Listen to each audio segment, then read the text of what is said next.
Channel को subscribe करना ना भूलें और हमारे ताज़ा वीडियो सबसे पहले देखने के लिए बेल आइकन को दबाएं।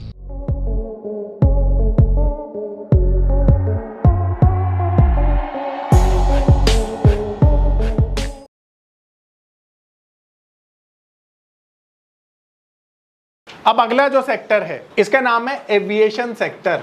पहले तो इसके बारे में मैं जानकारी दे दूं कि ये जो एविएशन सेक्टर है ना, इससे आपको दूरी बना के रखनी है। ऐसा मैं नहीं बोलता, ऐसा वॉरेन बफेट साहब बोलते हैं।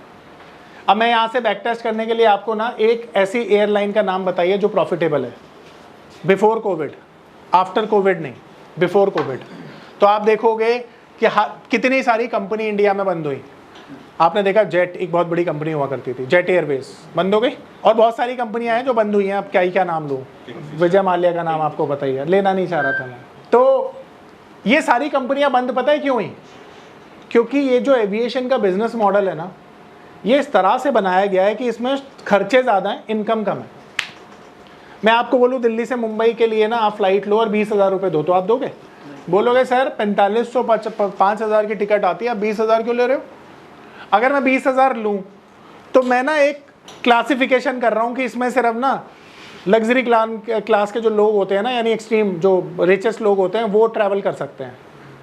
देखो आज से 20 साल पहले जब गोपीनाथ ने, अगर आपको याद हो, डेक्कन एक एयरलाइन चलती थी, डेक्कन है ना, देखी, तो वो जब चलती थी ना, तो मैं बहुत छोटा होता था, आप भी बहुत छोटे होंगे उस समय।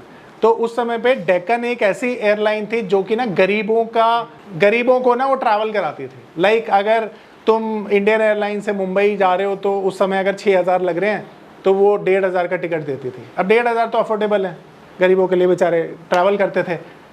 पर उसका अंत क्या हुआ पता है आपको? बंद हो गई, खर्चे ही नहीं निकाल पाई होगी ना। अब सोचो इंडिया में आज के समय में अगर आप ट्रैवल करते हैं तो आप एयरपोर्ट पे देख के आइए, आपको ना अगर लाउंज एक्सेस करना है ना तो एक लंबी लाइन मिलेगी आपको, 500 लोगों की, जैसे फ्री में भंडारा मिल रहा है। वो फ्री का ही भंडारा है ना, लाउंज एक्सेस करना 1 रुपये में। कई लोग तो क्रेडिट कार्ड इसलिए बनवाते हैं लाउंज एक्सेस कर पाए। चलिए एनीवेज, इससे आपको अंदाजा हो जाता है कि ट्रैफिक कितना है। अब आज के समय में क्या हो गया, लोगों ने कमाना सीख लिया और लोगों को ये भी समझ में आ गया जिंदगी ना मिलेगी दोबारा। लोगों ने कहा यार इतना पैसा हमारे बैंक में था और हम उसे यूज नहीं कर पाए। अब ऊपर से लोग ऐसी तो बातें कर रहे होंगे, नीचे जब अपना बैंक बैलेंस देख रहे होंगे कि इतना सारा पैसा पड़ा है और हमने यूज ही नहीं किया, ये सोच के बुढ़ापे में करेंगे। कल्चर चेंज हो गया। तो इंडिया में कल्चर चला पोस्ट कोविड जिसका नाम है जिंदगी ना मिलेगी दोबारा। अब ये कल्चर क्या है मैं समझाता हूँ। आज की युवा पीढ़ी जो पैसा कमाती है खर्चा करती है, और जो मिडिल एज लोग हैं वो भी खर्चा कर रहे हैं। ओल्ड एज वाले तो अब क्या ही खर्चा कर पाएंगे, अब खर्चा कर कहाँ रहे हैं, घूमने फिरने पे कर रहे हैं।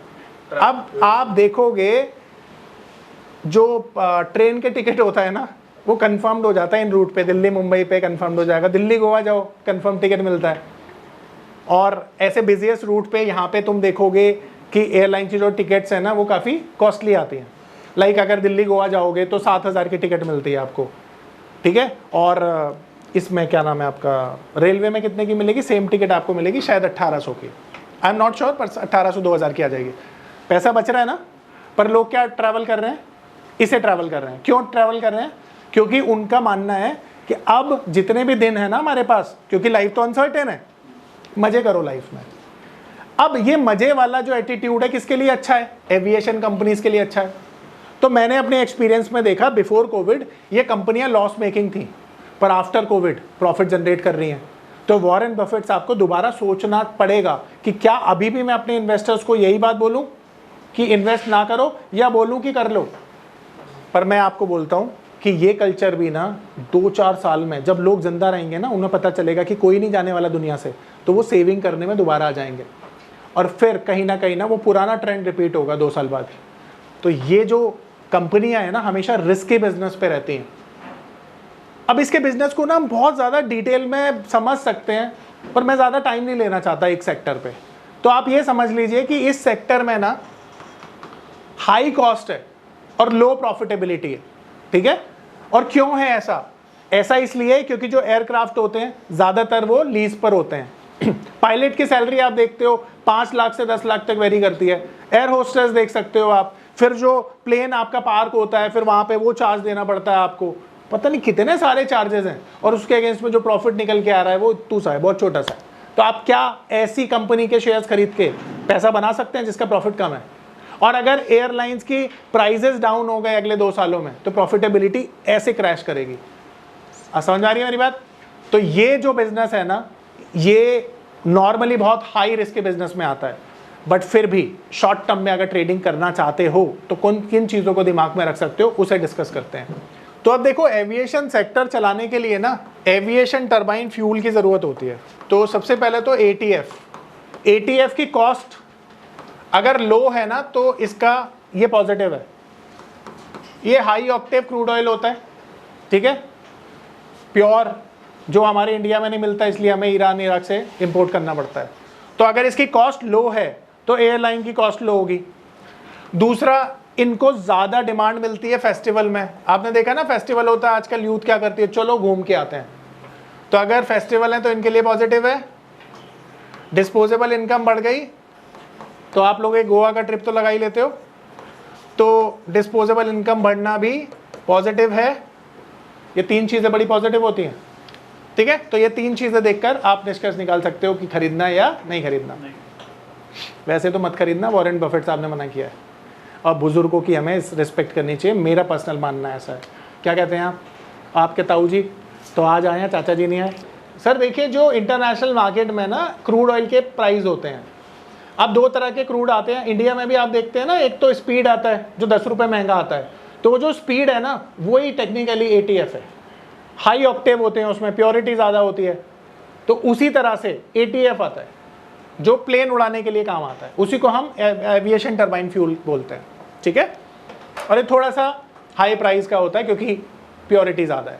www.onlinenifm.com NIFM के ऑनलाइन एजुकेशन प्लेटफॉर्म पर बहुत से ऐसे कोर्स थे जिनसे मैं अपने स्टॉक मार्केट में इन्वेस्टमेंट और ट्रेडिंग के सपनों को पूरा कर सकता था, जैसे कि stock market trading beginners course, NIFM certified smart investor course, advance level smart investor course, technical analysis course, fundamental analysis course, options trading strategies, research analyst certificate course, diploma in financial market course, और ना जाने ऐसे बहुत से course उपलब्ध हैं।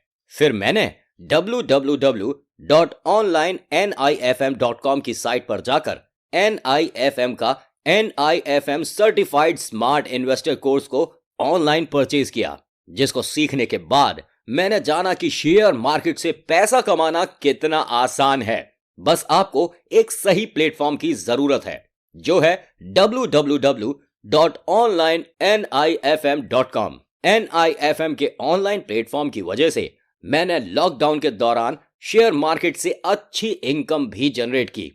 Thanks NIFM, जिसकी वजह से आज मैं एक होटल मैनेजर से प्रोफेशनल ट्रेडर बन पाया। कॉल 8588688475 और विजिट www.onlinenifm.com।